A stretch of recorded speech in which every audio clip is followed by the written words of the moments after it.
지금부터 11월에 문을 여는 14번째 모의특강을 시작하겠습니다. 먼저 특강을 해주실 김경록 교수님을 소개해드리겠습니다. 교수님은 서울대학교 한국사를 전공하시고 공군사관학교 부교수를 역임하셨습니다. 현재 군사편찬연구소 선임연구원으로 재직 중이십니다.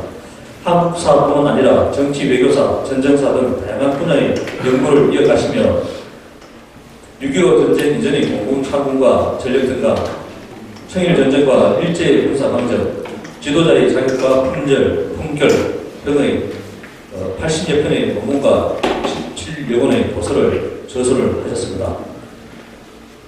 오늘 특강을 해주실 김경록 교수님을 큰 박수로 환영해 주시기 바랍니다.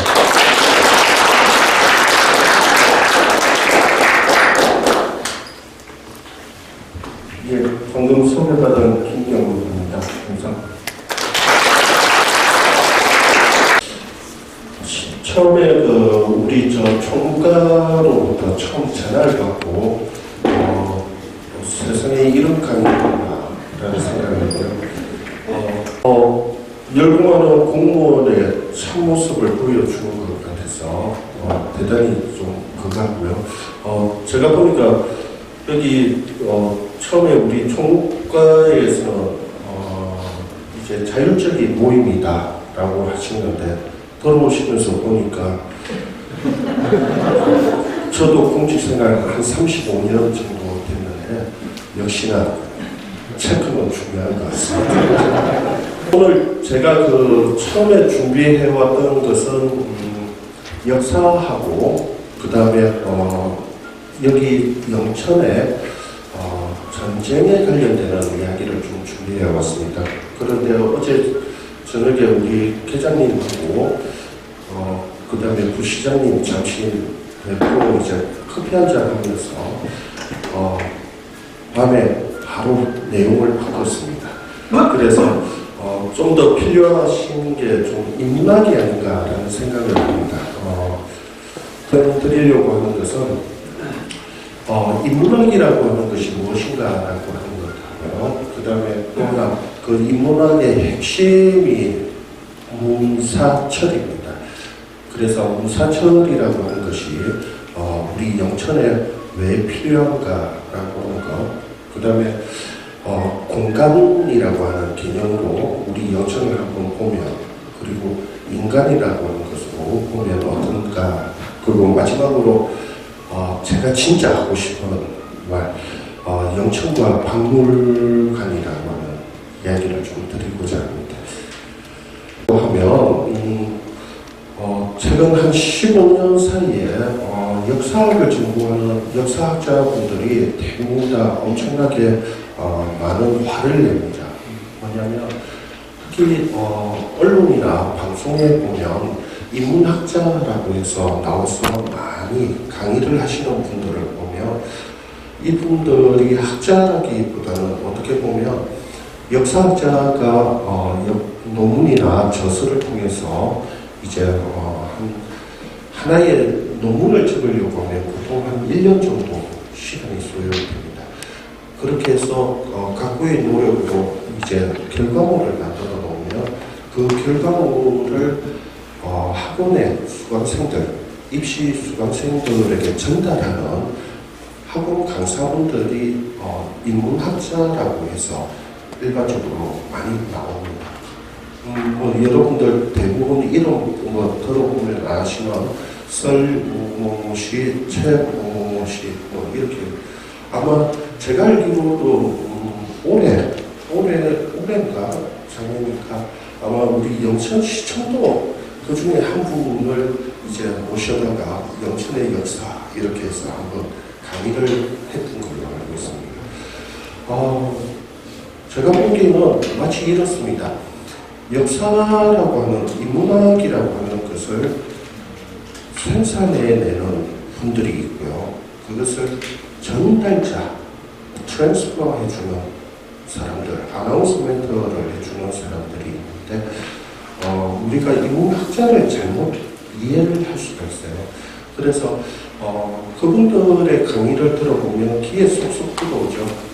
같이 수강 신청해서 그 뜻이 쏙쏙 들어오게 받았는데 과연 그렇게 해가지고 암기 중심으로 요약 중심으로 해서 인문학이라고 중심이 되는가라고 하는 겁니다. 그 중에서 하나만 우리가 흔히 문사철이라는 이야기를 하는데요. 문은 이제 인문이죠. 인문인데 여기 지금 파워포인트가 좀 안 돼서 그런데요. 일반적으로 제가 그 역사학을 수업을 하거나 일반인들에게 이제 강의를 할 때 팁으로 드리는 것이 뭐냐면 삼간이라고 하는 것으로 어떤 사물이든지 사건이든지 사람이든지 한번 파악해 보면 가장 효율적으로 설명할 수 있다라고 할 수 있습니다. 삼간은 첫 번째 시간입니다. 그래서 예를 들면 영천이라고 하는 것을 주제로 해보면 영천이 과거부터 현재까지 이어왔던 그 시간의 흐름이 있습니다. 그 시간의 흐름을 따라서 일반적으로 살펴보면 영천이라고 하는 이 시의 모습이 잘 보이죠. 그 다음 두 번째는 뭐냐면 공간이라고 하는 겁니다. 영천이라고 하는 공간이 어떤 구성으로 이루어지는지 살펴본다면 좀 더 잘 볼 수가 있죠. 그 다음 세 번째는 뭐냐면 인간입니다. 여러분들 혹시 사람하고 인간이라는 말을 구분할 수 있습니까? 제가 여기 내려오기 전에 화요일에 저도 저희 연구소에서 국방부이다 보니까 청년 교육을 받았습니다. 청년 강사님이 오셔서 1시간 동안 하시는 동안에 30분 이상을 당신이 질문을 하더라고요. 그래서 그 때문에 제가 스트레스가 쌓여가지고 중간에 뛰쳐나가 버렸습니다. 그래서 체크를 못했습니다. 인간하고 사람은 다릅니다. 인간하고 사람은 다른 게 뭐냐면 첫 번째, 사람은 태어나서 그 존재 자체를 말할 때 흔히 사람이라고 부릅니다. 그런데 인간은 뭐냐면 사람과 사람 사이의 관계를 맺을 때 인간이라고 표현합니다. 그래서 제가 혹시 김경록이라고 했는데 김경록 저 사람은 착해, 순해 이렇게 말할 때는 사람이라고 표현해 줘야 돼요. 그래서 저 사람 됐네, 못됐네 이렇게. 그런데 저 사람은 참 일하는 게 느려 라는 표현은 논리적으로 맞지가 않습니다. 일하는 게 늦다 빠르다의 판단이 뭐냐면 사람과 사람 사이에, 부서와 부서 사이에 관계에서 나오기 때문에 그렇습니다. 그래서 실질적으로 중요한 건 뭐냐면 사람 자체에 대해서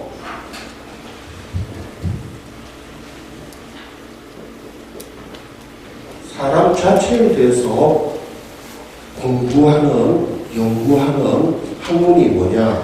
이게 인문학입니다. 그런데 사람에 대해서 하는 것이 아니라 사람과 사람 사이의 관계에 대해서 공부하는 것이 뭐냐면 우리가 흔히 말하는 사회학이라고. 그래서 정치학이다, 무슨 학이다 다 여기에 속합니다. 그래서 서로 바라보는 관점이 다릅니다. 그런데 일반적으로 우리가 보통 관청이라고 하거나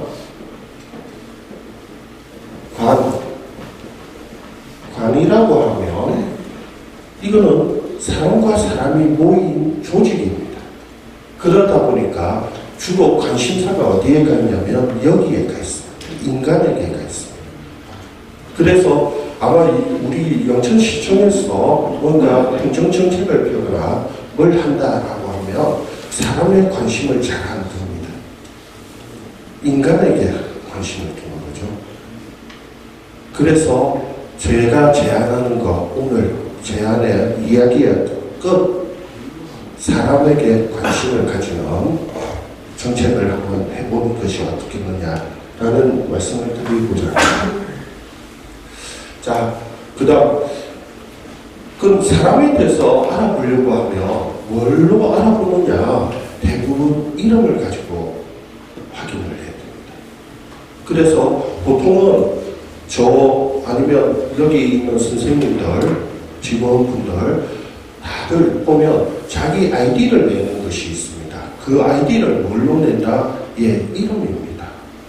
그래서 이름을 적은 함을 주죠. 그래서 명함이라고 하는 것을 일반적으로 상대에게 줍니다.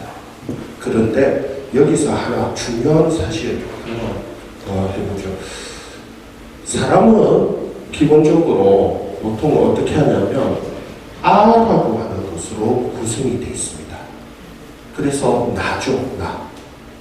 그런데 하나 중요한 것이 뭐냐면 우리가 일반적으로 태어나가지고 지금까지 성장해오는 동안에 배웠던 초등학교 때부터 아마 여기에 계신 선생님들은 국민학교라는 이름이 좀 익숙하겠지만 국민학교 때부터 대학까지 대부분 다 배우는 방법, 학문들이 뭐냐면 서양에서 정립된 학문을 배우고 그러다 보니까 뭐가 안 맞는다? 예, 나 자신의 삶과 잘 안 맞을 수가 있습니다. 예를 들면 어떻게 하냐면요. 지금 요 마크포드가 있습니다. 마크펜이 있는데 이 마크펜을 서구적인 인식에서 바라보면 어떻게 바라보냐면 요거 자체에 대해서 잘 이해를 못합니다. 그래서 어떻게 하냐면 지금 요 마이크하고 동일한 것을 두고 마이크보다 작고 마이크보다 조금 더 둥근 모양이다 라고 해서 상대적으로 인식을 합니다. 이런 상대적인 인식 때문에 이네들이 정립한 것이 뭐다? 서구 자기들보다 동쪽에 있다라고 해서 오리엔트라는 표현을 씁니다. 그래서 동양 이런 표현을 쓰는 거죠. 그 다음에 또 이네들이 잘 쓰는 방법 중에 하나가 뭐냐면 이것 자체에 대한 본질적인 인식을 못해요. 그러면 어떻게 한다? 좌표 찍는 것을 잘합니다. 그래서 XY를 찍어놓고 그 중에 3-4에 있는 것 이렇게 인식을 합니다. 수치적으로 인식을 합니다. 이게 서구적인 방식입니다. 그런데 우리가 대부분 다 이때까지 배워왔을 때는 그런 방식으로 배워왔습니다.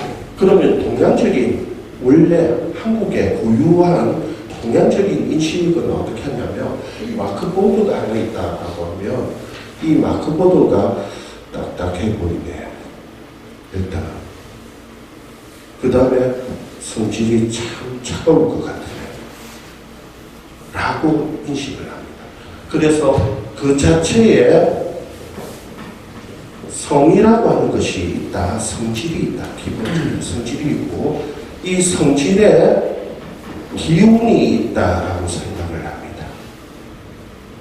그리고 이 기운이 천하의 만물의 움직임과는 어떻게 연결되는가라고 해서 리라고 해서 인식을 합니다. 그래서 요거는 딱딱하고 조금 차갑고 딱딱하고 차가우니까 이것은 성질이 잘 굽혀지지 않을 것 같아요. 이런 식으로 인식을 합니다. 그게 한국적이고 동양적인 인식입니다.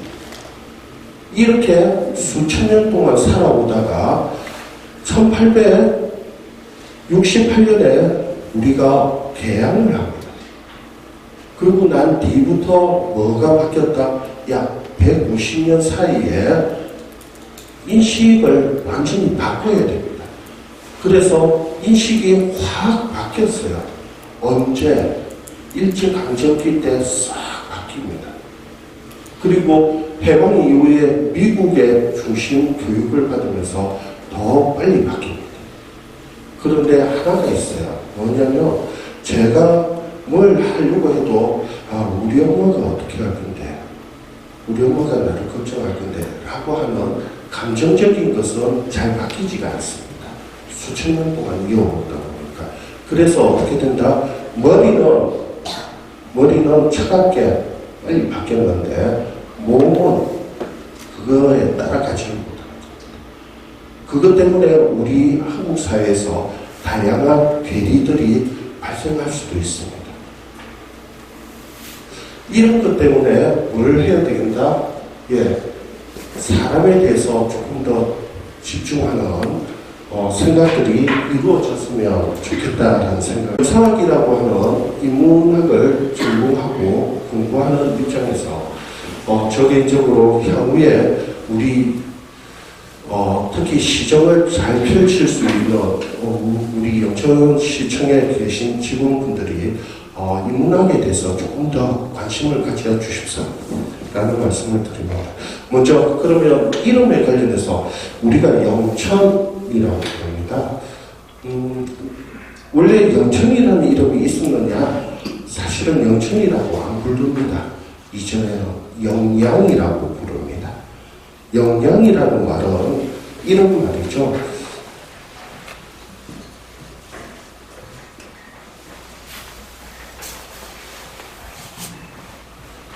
동양사회에서는 무를 표현을 할 때 보통은 어떻게 표현하냐면 중국적인 관점으로 보면 중국에는 큰 강이 제일 위에 황하라고 하는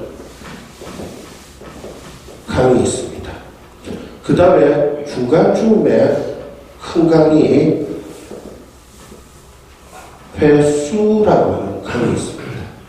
그 다음 제일 밑에 진짜 긴 강이다 해서 우리가 잘 아는 장강이라고 하는 게 있습니다. 하, 수, 강도 차별이 있다는 거죠. 순서가 있다. 크기에. 그래서 하가 제일 크고 수가 두 번째, 강이 제일 작습니다.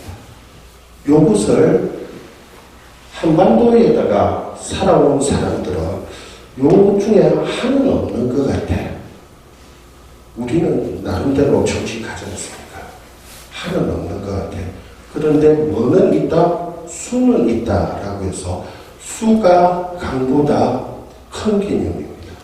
그래서 수가 있으면 예를 들면 한반도에 있는 것 중에 수라고 하는 게 저 강원도에서부터 시작돼가지고 서해로 흘러가는 강이 하나 있습니다. 그걸 뭐라고 그런다? 우리는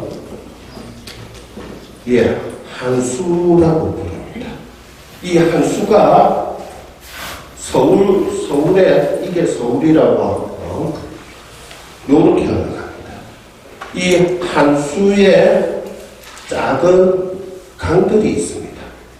그 중에 용산강, 마포강, 서쪽에 있다 해서 서강, 요런 작은 지류들이 있습니다. 요 한수의 북쪽, 양지, 해가 떠서 질 때까지 해가 비치는 게 대부분 북쪽을 비칩니다. 그러다 보니까 양지라고 해서 뭐라 부른다? 한수의 양지라고 하면 한양이라고 부릅니다. 그러면 우리 영양은 뭐다?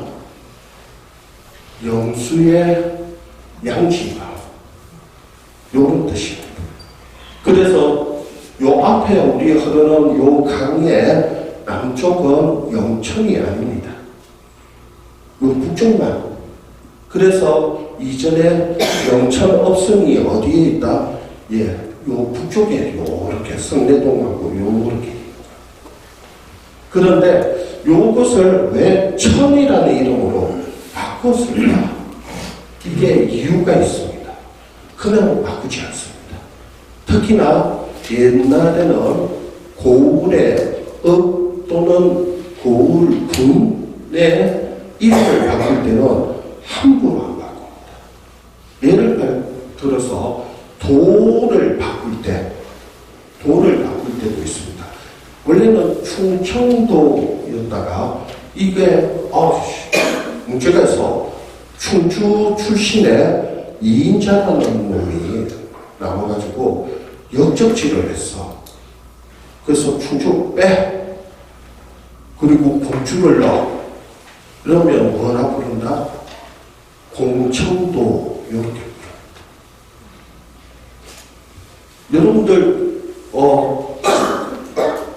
우리나라 팔도 이름은 다 아시죠? 그쵸? 우리 여기 영천은 경상도로 보면 어디죠? 자동입니까? 우도입니까? 자동입니까? 우도입니까? 우도, 자도.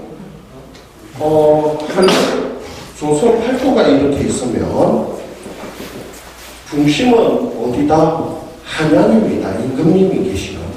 그래서 임금님이 쭉 남쪽을 바라봤을 때 좌측, 우측 이렇게 됩니다. 그러면 경상도는 우리 영천은 어디다? 경상 좌도입니다. 우도가 아닙니다. 그러면 옛날에는 왜 지금은 남북, 경상북도, 경상남도 이러는데 왜 이전에는 경상 좌도, 우도 이렇게 구분을 했느냐? 원래는 남과 북이라고 하는 개념은 함부로 못 씁니다. 왜? 북에 누가 있기 때문에? 임금님이 있기 때문에 그렇습니다.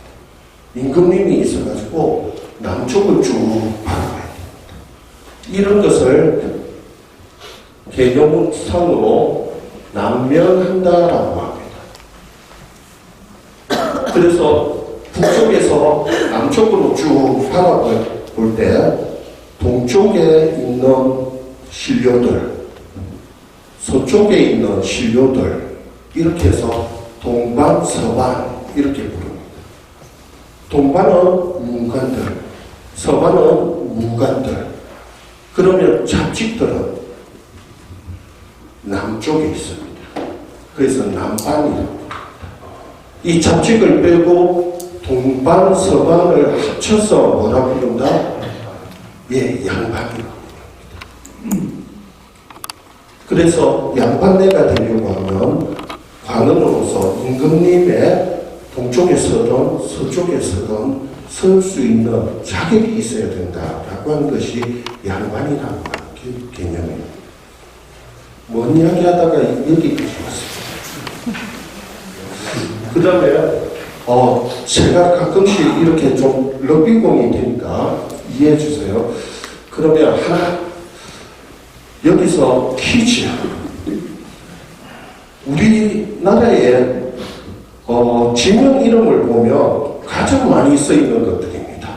천자, 주자, 전주, 상자.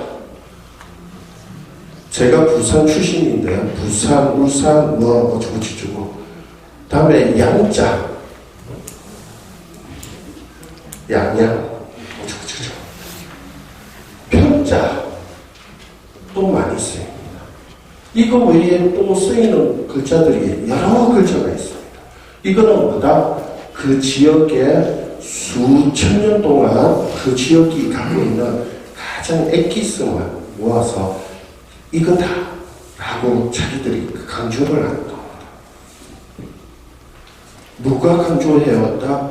예, 그 지역에 살던 사람들이 강조를 해왔습니다. 그러면 우리가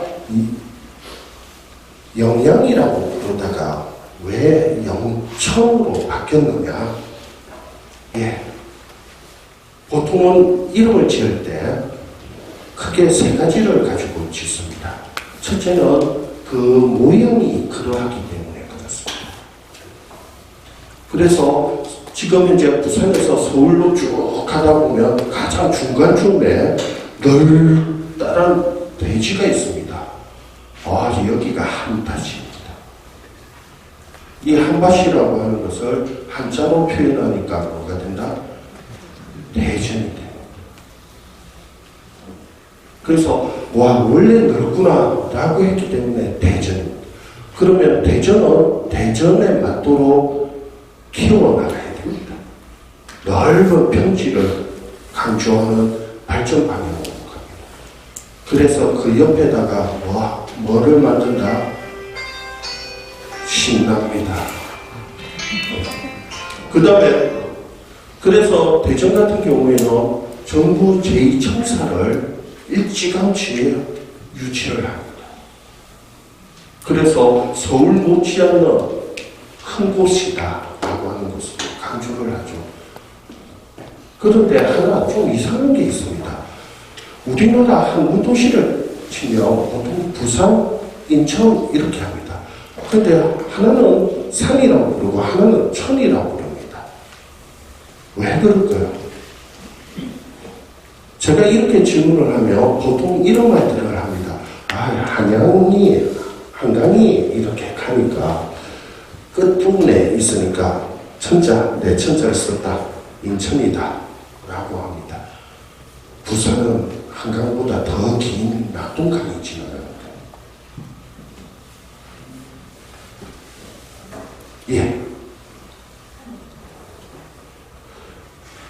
산자가 보통 들어가는 것은 외진 곳들입니다. 전통적으로 외진 곳들입니다. 그래서 한반도에서 봤을 때 임금님이 봤을 때 부산 이러면 제일 끝에 가 있습니다. 부산에서 조금 올라오는 듯 하지만 역시 끝에 가 있다. 그 다음에 또 하나 많이 쓰는 게 군진자를 씁니다. 그래서 울진, 이런 말들을 쓰지 않습니까? 거기는 원래부터 군사 요충지이기 때문에 진자를 써요. 그 다음에 요 산자가 되어 있는 곳은 또 하나 뭐가 있다? 외진 곳이기 때문에 변방입니다. 그래서 항시 군사 도시로 발전을 합니다. 그래서 울산 같은 경우에도 조선시대 최대 박목장이 있고 울산 보호부가 있었습니다. 그래서 임진 때도 울산 도산 외성 전투라고 해서 엄청난 전투가 벌어진 곳입니다. 천자가 들어가면 교통이 좋다는 의미가 들어갑니다. 인천이 이전에 제물포 어쩌고저쩌고 해가지고 아주 교통이 이루어집니다. 우리 영천은 뭐다? 천입니다.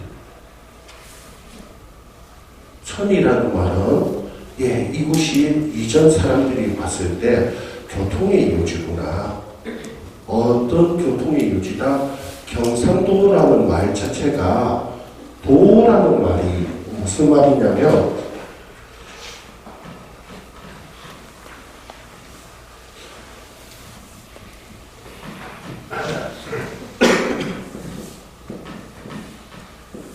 도라는 말이 길도자입니다. 원래 뜻이 길이라고 하는 거기 때문에 사람이 한 번 걸어가고 두 번 걸어가고 세 번 걸어가고 이러면 자연스럽게 그 흔적이 남아서 그 흔적이 뭐가 된다? 길이 된다라고 옛날 사람들은 생각했습니다.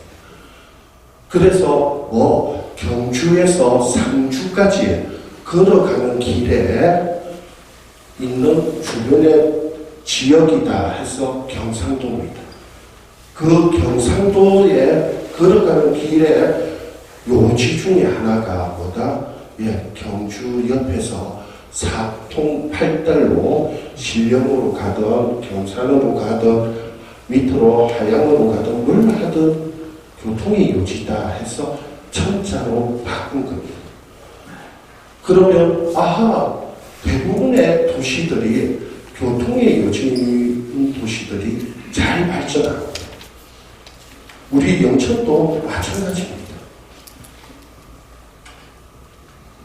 이런 옛사람들의 뜻이 있었어요. 그런데 현실은 다르죠. 현실은 하필이면 대구가 저렇게 커져가지고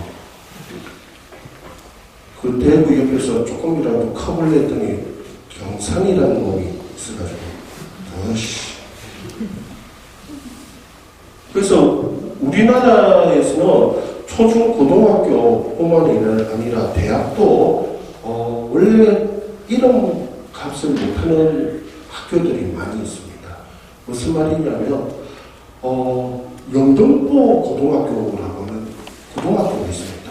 이게 영등포구에 있느냐? 아닙니다. 동작구에 있습니다. 우리가 흔히 누구인데 물어봅니다. 야, 대구대가 어디 있는데? 대구에 있겠지. 아닙니다. 경산에 있습니다. 이런 거. 그렇다. 그래서 제가 보기에 이름으로 보면 우리 영천은 기본적으로 교통이라고 하는 것과 조금 연관시켜서 나아가야 되지 않을까. 그래서 옛날 영양이라고 해서 영천의 이전의 기록을 보면 연료식 기술이라고 하는 책자에 나와 있는 겁니다. 이전에 영주라고도 불렸습니다. 그리고 또 영양이라고 부르다가 지금은 이 당시 조선시대에 와서 원로 영천으로 바꿉니다. 그걸 이때부터 교통의 요지로서 역할을 합니다. 그러면 과연 교통의 요지냐? 이게 조선시대에 있었던 지리지입니다. 국가에서 편찬한 지리지에 보면 대체적으로 이렇게 표현을 해놨습니다. 그래서 형성, 즉 생겨먹은 거는 어떻게 생겨먹었다. 영천이라는 애가. 그 다음에 산천은 어떻다. 산과 천은 어떻다. 토산은 어떻다. 뭐 이런 이야기들을 해보고요.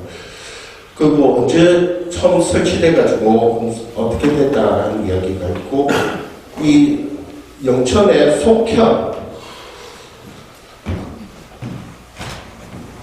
속현이라고 보면, 이 밑에도 또 있어요. 신령이 없었으면 큰일 날 뻔했어요. 영천이. 그래서 신령이라고 하는 것이 있어가지고 어떻다. 그 다음에 여기에 관원은 군수가 있고 훈도가 있다. 뭐 이런 거죠. 기타 등등. 그래서 뭐 이렇고, 그 다음에 생겨먹은 게 이렇게 생겨먹었다고 옛날 사람들은 인식을 합니다. 중간에 빨간 게 업치죠. 업치가 있고 강이 어떻게 해와서 신령 쪽에서 내려오는 강하고 두 개가 만나더라. 만나는 게 중요하죠. 그래서 강도 만나고 산도 만나고 그래서 사람도 만나게 되는 곳이다. 이게 영천이라는 것이죠. 그 다음에 영천군에 대해서 또 적어놓은 겁니다.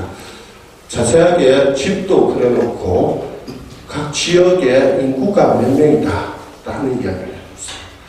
조선시대에 지방관원들을 문민관이라고 부릅니다.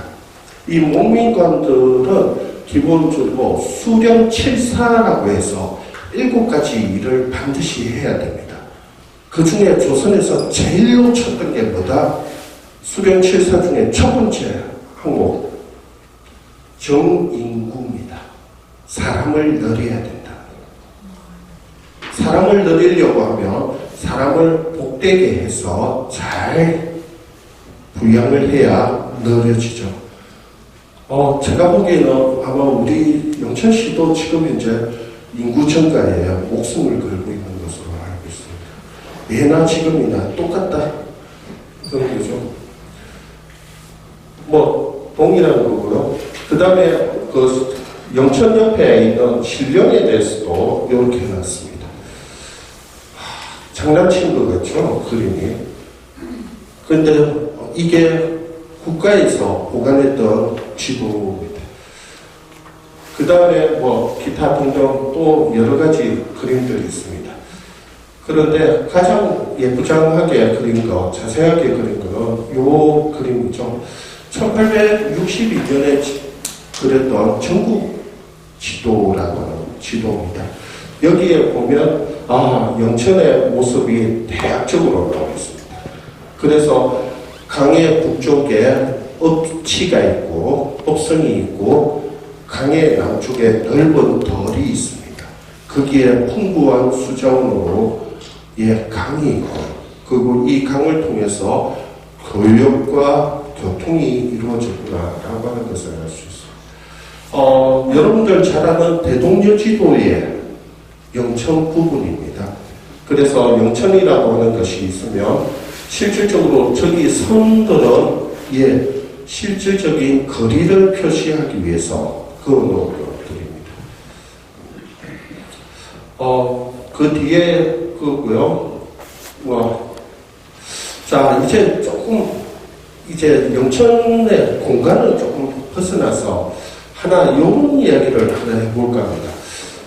우리가 사람은 혼자 살아가면 동물이죠. 동물 중에 하나가 사람입니다. 그런데 이게 인간이기 위해서는 사람과 사람이 모여야 됩니다. 그래서 인간으로 모여서 이루는 집단들이 있습니다. 그 집단의 가장 초보적인 형태가 뭐다? 가족입니다. 그리고 가족의 조금 더 큰 게 가문, 시족 이렇게 넘어가죠. 그리고 그게 한 지역을 단위로 하면 지역사회라고 하는 것으로 확대가 되고요. 이렇게 경상도 영천 지역사회, 경상북도 지역사회 이런 것이 모이면 국가라고 하는 것이 되고요. 그 다음에 국제라고 하는 것으로 넘어갑니다. 그런데 부모와 자식 간의 관계는 기본적으로 혈연으로 이어졌습니다. 그래서 보통은 우리가 아이를 가지면 옆집 안 가고 우리 집에 잘 왔다라고 해서 기뻐합니다. 그러다가 딱 1년 지나면 짜증내기 시작합니다. 진작 내다 버릴 걸. 이러면서 평생 동안 키웁니다. 그래서 부모와 자식 간의 관계는 선택의 관계가 아닙니다. 이거는 조물주가 선택해 주는 거기 때문에.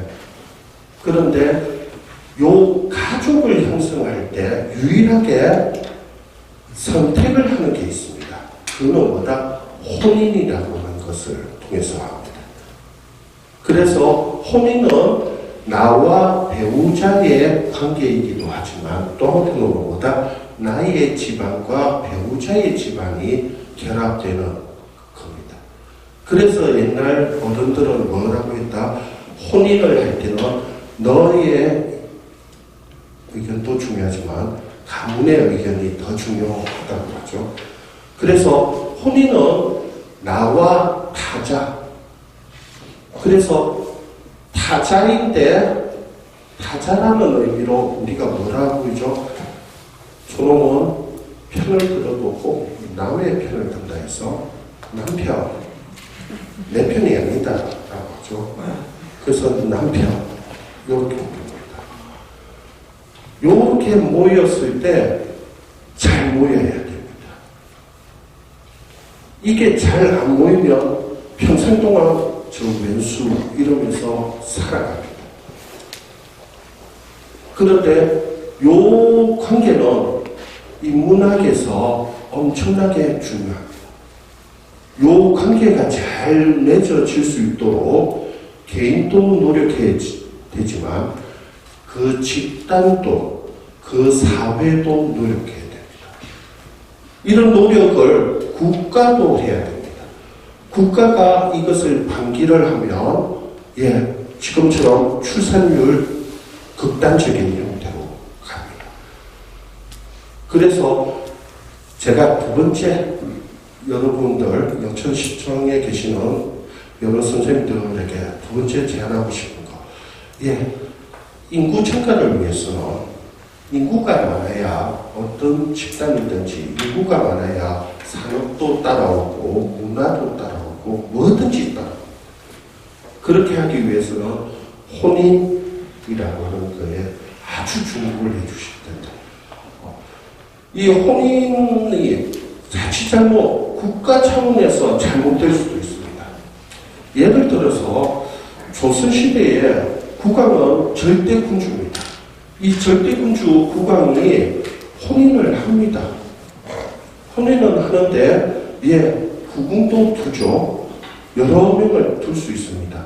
그런데 여러분들 하나 조선시대에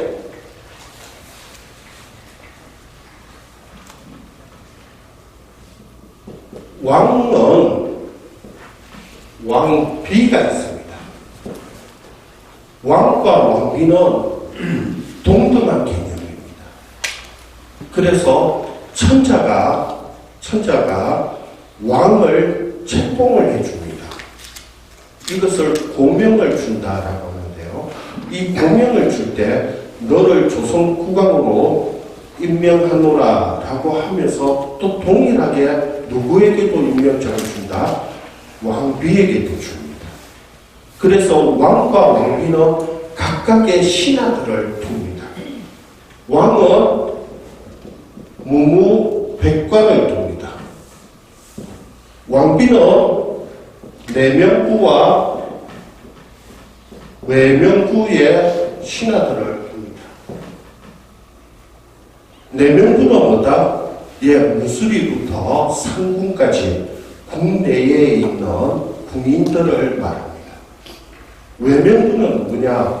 무무백관의 와이프들입니다.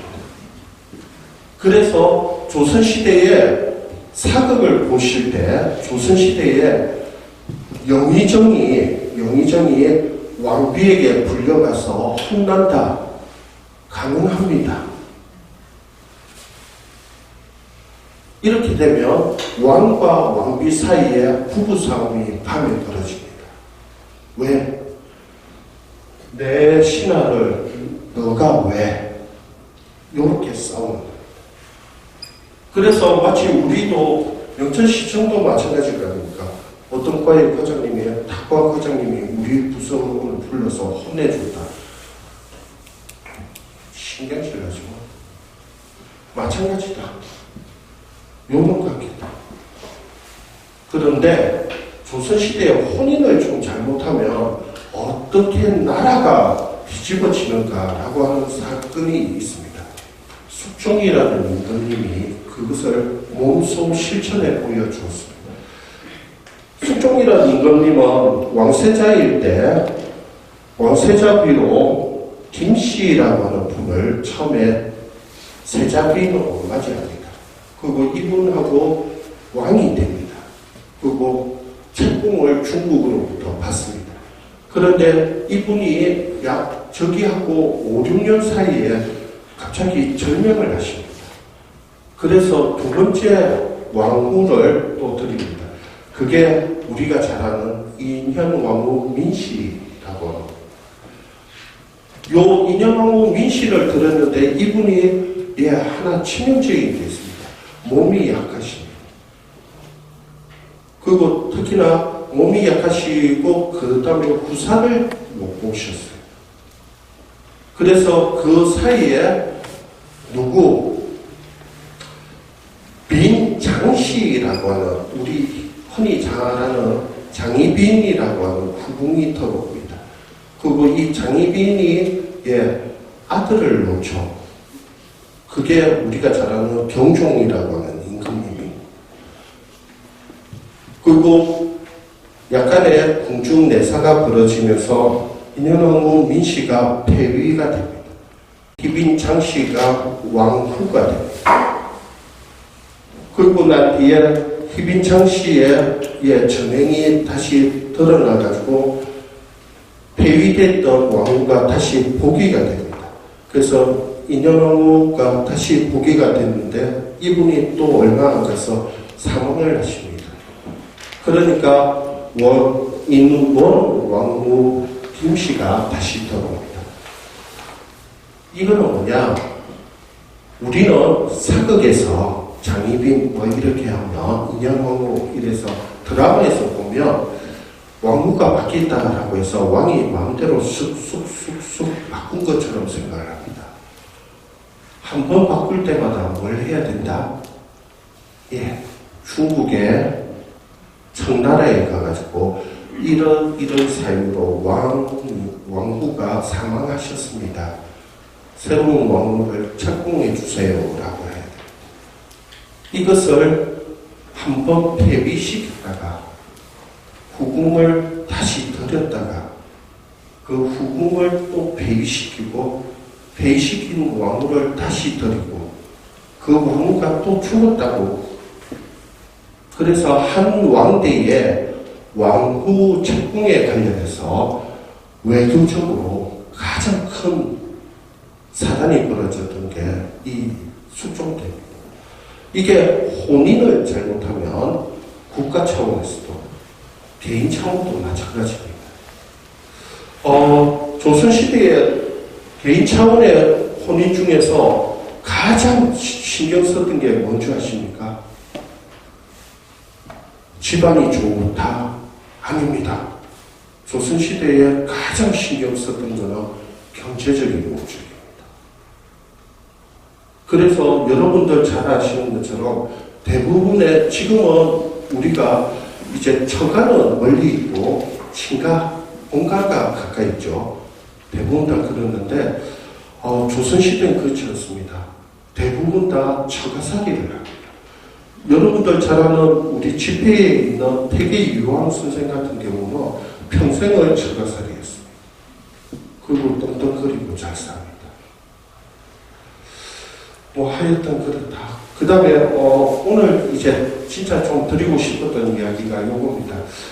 전통시대에 우리 인문학에서 보면 공과 사가 중요합니다. 이 공과 사는 기본적으로 아주 중요하게 생각했습니다. 그런데 이 개념이 근대로 넘어오면서 관민이라고 하는 개념으로 슬쩍 바뀌어버립니다.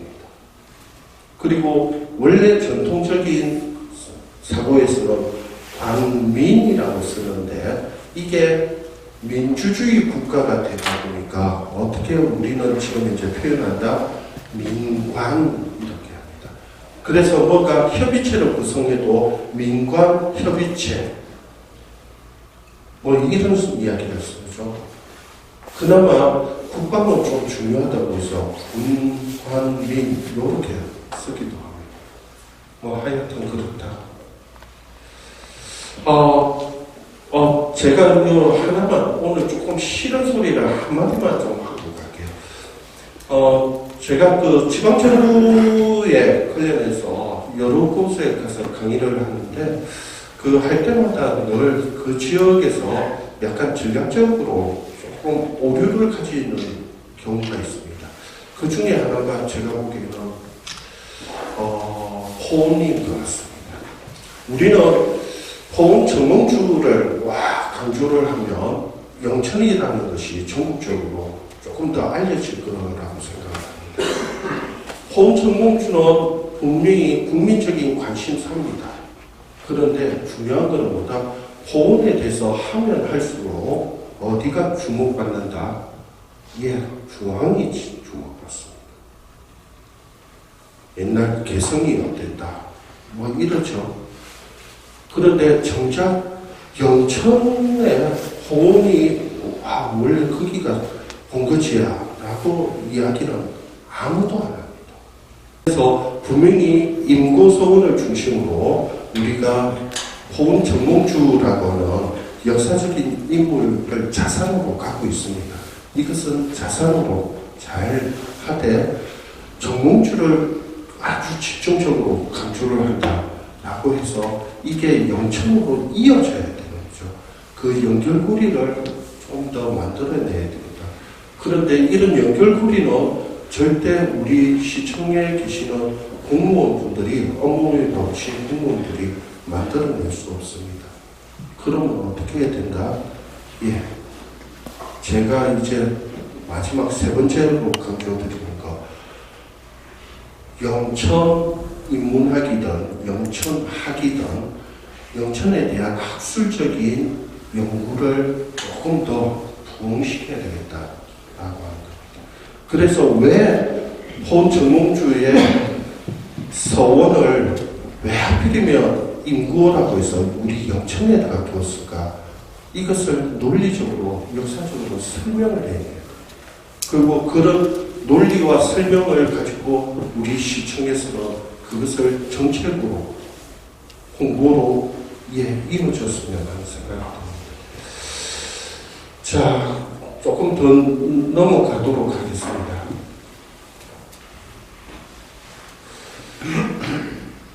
이거 하다 보니까 좀 그런데, 요 지도는 향후에 우리 여기 박물관이 건립이 되고 나면 꼭 원본을 최대한 좀 구입을 했으면 하는 게 이겁니다.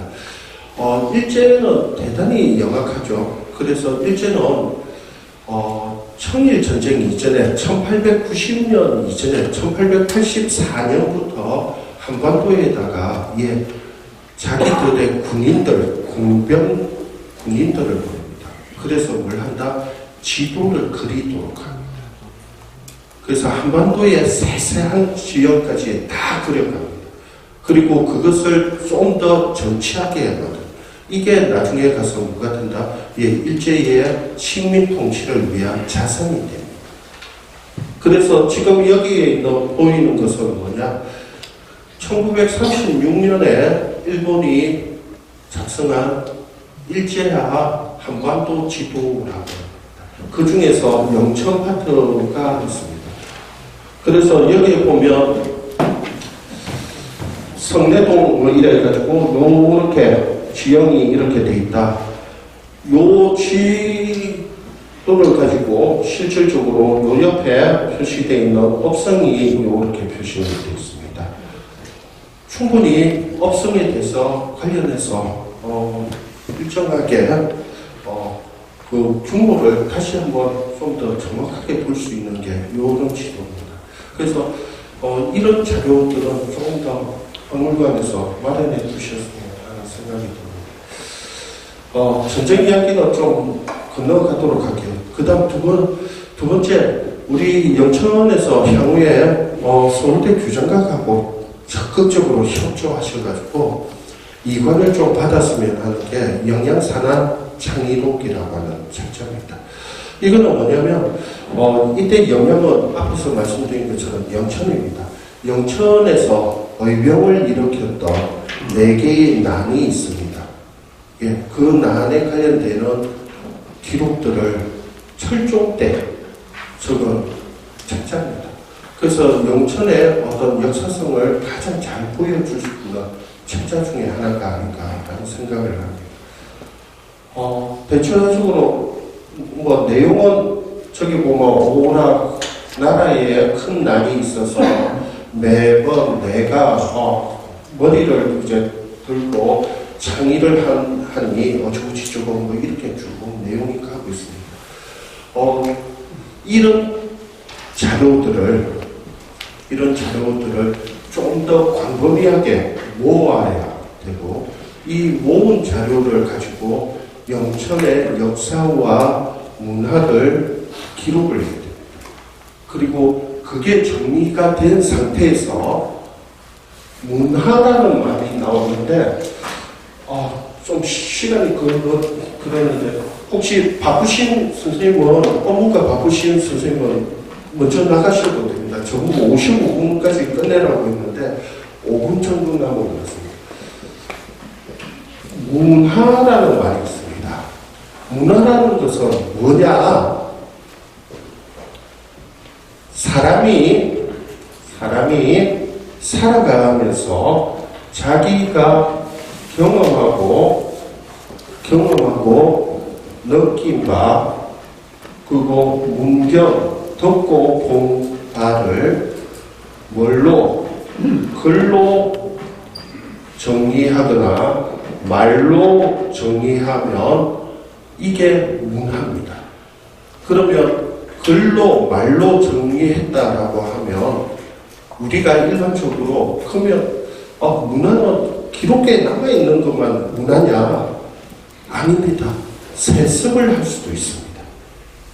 몸으로, 노래로 세습을 하는 겁니다. 전하는 겁니다.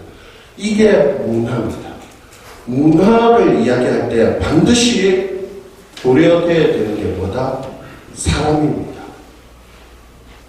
우리나라의 전국의 모든 시도 구문에 가보면 다들 자기 도, 자기 시, 자기 구문의 문화와 역사를 잘 표현한다라고 말은 합니다.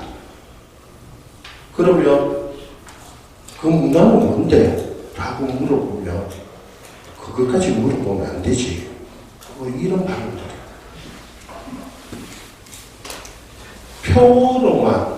표로만 문화, 역사 이런 이야기를 합니다.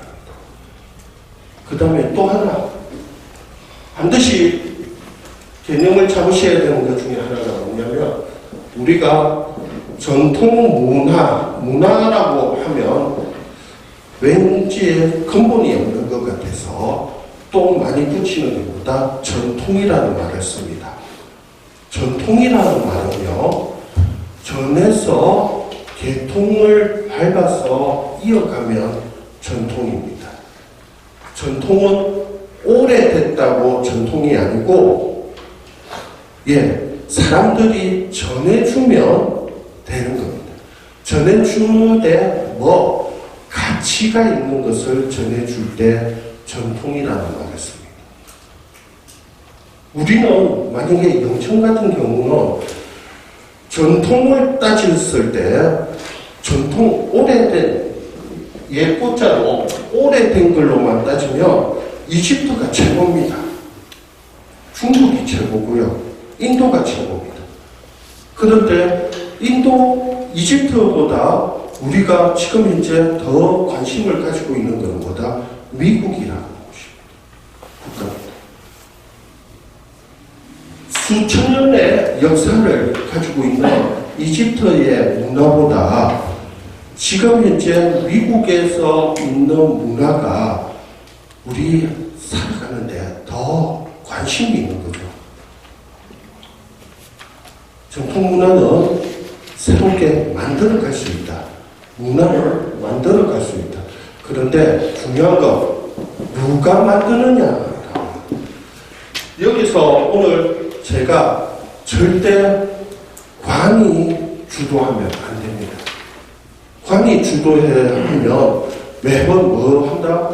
축제만 합니다. 이벤트만 합니다.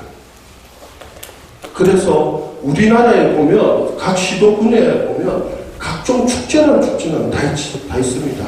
특히나 우리 영천 같은 경우는 역사적으로 중요한 전통의 도시입니다. 특히나 그런 전통과 문화를 시대별로 중심 역할을 해온 기관들이 있습니다. 집단이 있어요. 그 집단이 뭐냐? 조선시대 같은 경우에는 향교 서원입니다. 그래서 우리 영천 향교 인구 서원 아주 소중한 자산입니다. 그리고 이것의 역사도 따져봐야 됩니다. 그리고 이곳에서 보유하고 있는 다양한 자료들이 있습니다. 이 자료들을 우리 영천 박물관에서 허용해야 됩니다. 그리고 영천에서 지금 알게 모르게 많은 분들이 그 역사를 가지고 있습니다. 기록을 가지고 있습니다. 그것을 적극적으로 받아들여야 돼요. 물론 제가 알기로 어젠가 어저께인가 여기 또 자료 수집을 크게 하셨다고 들었습니다. 그런 노력들을 조금 더 펼쳐주십사라는 말씀을 드립니다. 이거는 영천향교에서 갖고 있는 자료입니다. 어떤 자료냐? 우리 을미의병을 일으켰을 때 그때 창의를 하기 위한 경문입니다. 대단히 중요한 자료. 근데 중요한 자료임에도 불구하고 이 자료가 뭔지를 지금 모르고 있습니다. 조선시대의 향교나 세원이 그런 역할을 했다라고 하면 현대에는 주로 어디서 이런 역할들을 하느냐? 이런 역할을 하느냐? 대부분 다 대학에서 합니다. 그래서 저는 감히 마지막 제안, 세 가지 제안에다가 플러스 하나만 더 하면 어느 도시든지 어느 지역사회든지 그 지역사회가 발전하기 위해서 그 지역사회에다가 인문학적인 학문적인 원동력을 불어넣어주는 학교가 있어요.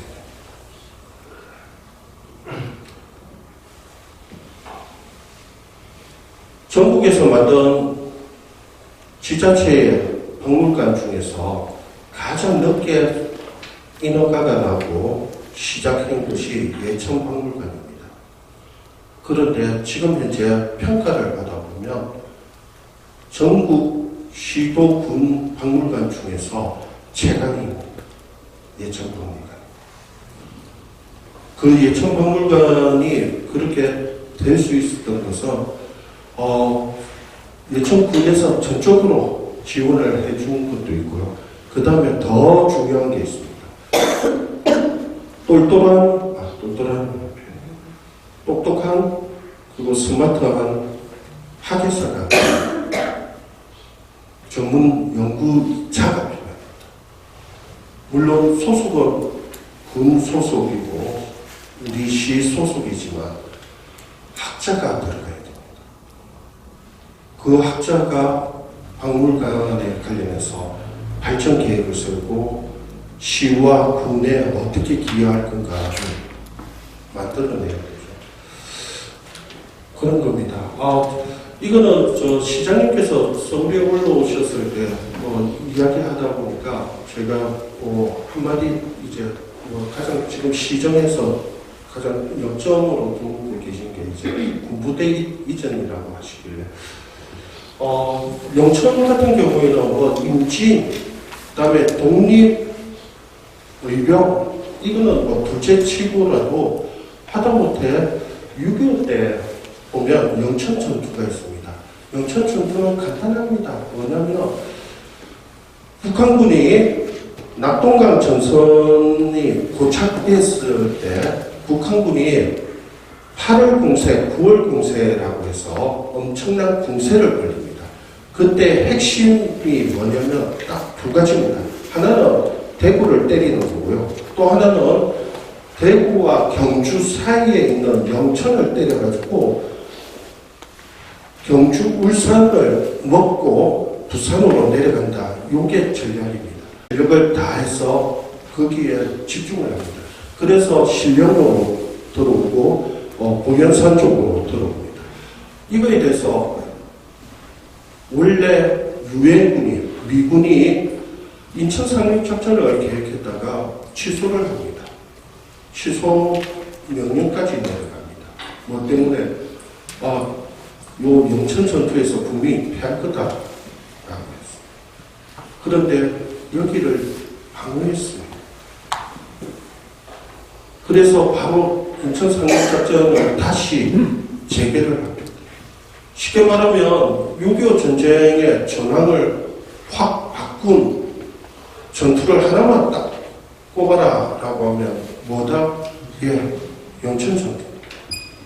이 영천 전투에 대해서는 향후에 엄청나게 많은 연구가 필요합니다. 그리고 여기에 호국의 도시라는 이름을 달아도 됩니다. 그래서 국가에서 호국음이라고 하는 것도 세웠습니다. 여기 있는 분이 워커 중장입니다. 미8군 사령관. 영천 전투가 끝나고 난 뒤에 바로 워커가 여기까지 옵니다. 미8군 사령관이 와가지고 진짜 잘 싸웠다라고. 그 옆에 있는 별 하나짜리 한국군 장성이 누구냐? 백선엽입니다. 이 전투에서 노획한 물품들입니다. 엄청난 전투죠. 영천이 그런 곳입니다. 리더는 아닌 영천의 역사. 이런 말씀을 하셔도 됩니다. 엄청난 자부심을 가지셔도 됩니다. 자, 이제 정리합니다. 개혁입니다. 시간이 조금 지났는데 너무 죄송합니다. 개혁이라는 말이 있습니다. 개혁이라는 말은 어떤 말이냐? 글자 그대로 풀이하면 바꿀 개자에다가 가죽 혁자입니다. 가죽을 진짜 사람이 쓸 수 있도록 바꾸는 게 개혁입니다. 우리는 흔히 개혁 이러면 불시에 탁 2022년 11월 3일 날짜로 개혁을 실시한다. 되느냐? 100% 실패합니다. 개혁이라는 말은요, 요 말 속에 들어가 있는 것이 뭐냐면, 짐승의 가죽을 벗기면 축축하고 피가 묻어 있습니다. 그것을 씻고 말리고 두드리고 씻고 말리고 두드리고 씻고 말리고 두드리고 엄청난 공력과 시간을 들여서 비로소 사람이 입기에 좋은 가죽으로 만들 때 이것을 뭐라 한다? 개혁이라고. 아마 우리 영천의 발전을 위해서 중장기 계획을 세우실 겁니다. 뭐든지 빨리 하겠다고 하면 안 됩니다. 단기적으로 1년, 2년 만에 효과를 거두겠다라고 해서 어떤 축제, 소비성입니다. 이벤트입니다. 일회성입니다. 1년, 2년, 3년 지나고 난 뒤에 어느 누구도 그것을 기억하지 않습니다. 그래서 저는 하나 더 실질적으로 우리에게 필요한 것은 뭐다? 시민들이 참여하는, 시민들이 중심이 되는, 사람이 중심되는 영천 발전을 위한 뭔가가 만들어졌으면 합니다. 예를 들면 일본 같은 경우에는 맞절이라고 하는 게 있습니다. 뭔지 아시죠?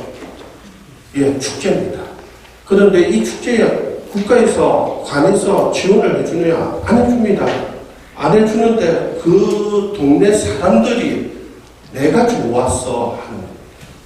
내가 좋아서 하더라 보니까 어느 해는 사람이 안 와. 상관없어. 어느 해는 사람이 많이 오네. 더 좋아. 끈끈한 생명력이 있는 뭔가가 나왔으면 하는 생각이 듭니다. 그래서 지금 이제 아마 작년에 우리 시에서 엄청나게 노력해 주셔가지고 박물관 승인이라고 지금 차곡차곡 잘 준비를 하고 있을 겁니다. 그런데 하나 매번 박물관 승인을 받을 때 제일 고민되는 게 있습니다. 그거는 뭐냐면 어느 시도든지 다 박물관을 만들려고 합니다. 이거는 마치 각 도에서 각 시에서 공항을 만들려고 할 때 크게 만들고 하는 거하고 똑같습니다. 그런데 우리나라의 공항 중에서 김포공항 하나, 국제선 인천공항은 둘째치고 김포공항 하나 빼고는 수지 타산받는 공항이 없습니다. 박물관도 마찬가지입니다. 그래서 왜 만들어야 되는가를 고민하셔야 됩니다. 그리고 제발 이 박물관에 영천 사람, 영천 시민이 주인이 되는 박물관을 계획해 주시면 아마 생명력이 더 오래 가지 않을까. 그리고 끈끈하게. 그리고 영천 시민들이 운영을 하고 참여하는 박물관이면 결코 박물관이 허전하게 되지 않을 거라는 생각을 합니다. 요거는 우리 박물관에 관련되는 건데요. 지금 이제 우리나라에는 박미법이라는 게 있습니다. 박물관 미술관 진흥법이라고 하는 게 있어가지고요. 박물관 미술관을 분류를 합니다. 지금 이제 박물관은 크게 4가지로 분류합니다. 국립박물관, 사립박물관, 대학박물관 4개로 구분을 하는데요. 그 중에서 지자체가 관여하는 것은 국립박물관입니다. 이 국립박물관은 그 지자체의 성격에 따라서 해야 됩니다. 하다못해 국립박물관도 성격에 따라서 하기도 합니다. 원래 국립박물관은 두 종류가 있습니다. 하나는 문화재청 소속의 국립중앙박물관 예하의 각 도별로 있는 박물관들입니다. 그래서 국립중앙박물관 밑에 국립김해박물관, 국립부여박물관, 청주박물관 이렇게 됩니다. 그런데 이렇게 하다 보니까 국립진주박물관이라고 하는 걸 만들었어요. 그런데 이게 경남에 두 개가 충돌이 됩니다. 김해하고 충돌이 돼요. 그래서 어떻게 만들었다? 진주박물관은 임진왜란 전문박물관으로 만듭니다. 무슨 말씀을 드리냐면 우리가 박물관을 만든다라고 하면 본인이 영청 시립박물관입니다. 이름은 그렇습니다. 그런데 하나 잘 기억을 하셔야 됩니다. 여기에다가 박물이라는 이름에 부합되도록 박물이 뭡니까? 여러 가지를 다 한다는 거예요. 지금 이제 우리 삶에 관련된 것도 자료로 들어갈 수 있습니다. 이렇게 할 것인지 특정 성격을 좀 시민들하고 논의하셔서 정립해서 거기에 부합되도록 할 것인지 고민을 해봐야 된다는 이야기입니다. 지금 이제 작년 2021년 기준으로 전국에 있는 각종 문화재 현황입니다. 국보부터 문화재는 국보, 보물쭉 있고요. 국가등록문화재까지 다양한 게 있습니다. 이 중에서 지금 경북에 보면 국보 56개부터 줄줄이 있고요. 이 중에 과연 우리 박물관이, 우리 영천시가 어느 정도 가지고 있는가 생각해야 됩니다. 이것을 왜 보여드리느냐?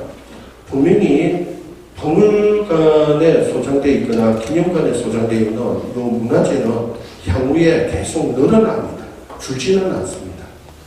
계속 늘어나는데 그 늘어나는 거에 경쟁이 아주 심합니다.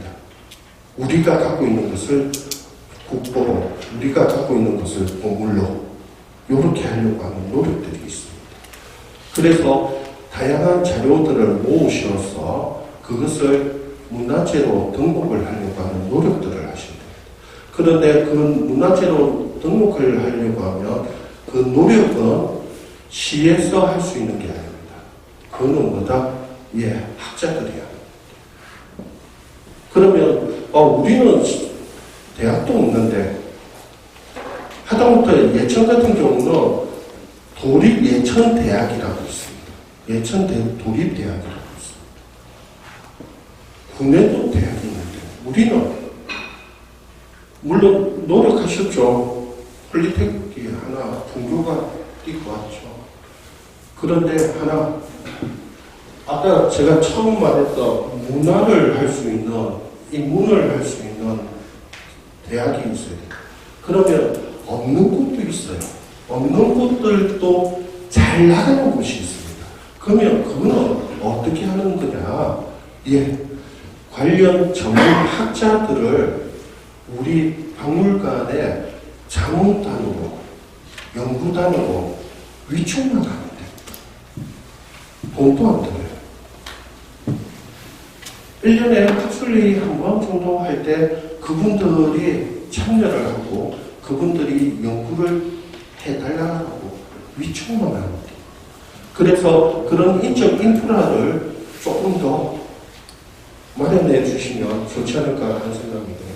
그 다음에 요거 하나 제가 조금 말씀드리고 끝내도록 하겠습니다. 뭐냐면 지금 이제 우리나라는 국내에서 국보부터 등록문화재까지 있을 뿐만 아니라 유네스코에서 공정하는 세계유산, 세계기록유산, 세계자연유산, 세계 문화유산 여러 종류가 있습니다. 거기에다가 지금 우리나라는 적지 않은 보유를 갖고 있습니다.